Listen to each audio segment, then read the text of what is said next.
الحمد لله رب العالمين والصلاة والسلام على أشرف الأنبياء والمرسلين وعلى آله وأصحابه أجمعين۔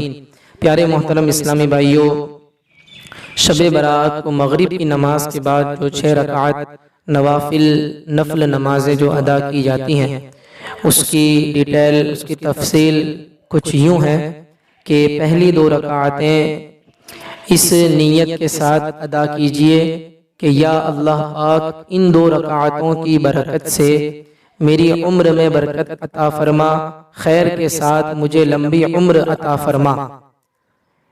2 رکعتیں یہ پہلی 2 رکعتیں ادا کر لیجئے۔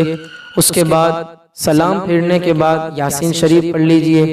یاسین شریف اگر نہیں پڑھ سکتے ہیں تو 21 بار سورۃ الاخلاص پڑھ لیجئے، یعنی قل هو اللہ احد، یہ سورت پڑھ لیجئے۔ اور اس کے بعد دعائے نصف شعبان پڑھ لیجئے۔ پھر 2 رکعت نفل ادا کیجئے اس نیت کے ساتھ کہ یا اللہ پاک ان 2 رکعتوں کی برکت سے بلاؤں سے، مصیبتوں سے میری حفاظت فرما۔ یہ 2 رکعتیں بھی ادا کی، اس کے بعد پھر یاسین شریف پڑھیں یا 21 بار سورۃ الاخلاص قل هو اللہ شریف پڑھ لیجئے۔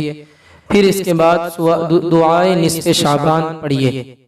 پھر 2 رکعت ادا کیجئے اس نیت کے ساتھ کہ یا اللہ عز و جل ان 2 رکعتوں کی برکت سے مجھے اپنے سوا کسی کا محتاج نہ کر۔ یہ 2 رکعتیں ادا کر لیں، اس کے بعد پھر یاسین شریف پڑھیں یا 21 بار سورۃ الاخلاص پڑھیں، اور اس کے بعد دعائے نصف شعبان پڑھیں۔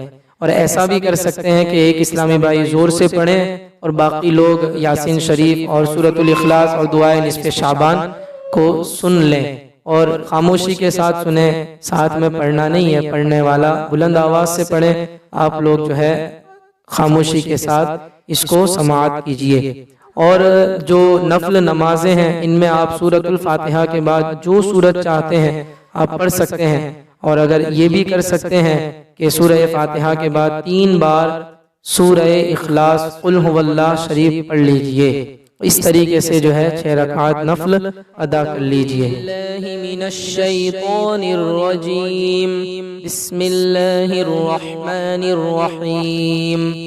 اللهم يا ذا المن ولا يمن عليه، يا ذا الجلال والإكرام، يا ذا الطول والإنعام، لا إله إلا أنت ظهر اللاجين وجار المستجيرين وأمان الخائفين۔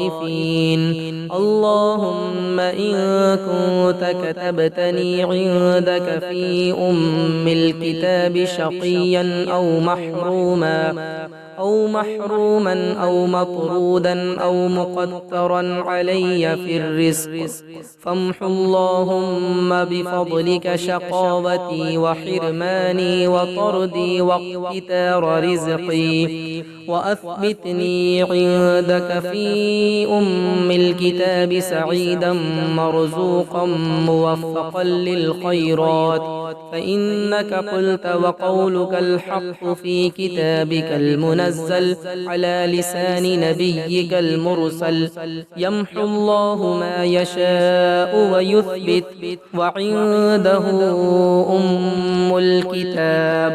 إلهي بالتجلي الأعظم في ليلة النصف من شهر شعبان المكرم التي يفرق فيها كل أمر حكيم ويبرم، أن تكشف عنا من البلاء والبلواء ما نعلم وما لا نعلم، وأنت به أعلم، إنك أنت الأعز الأكرم۔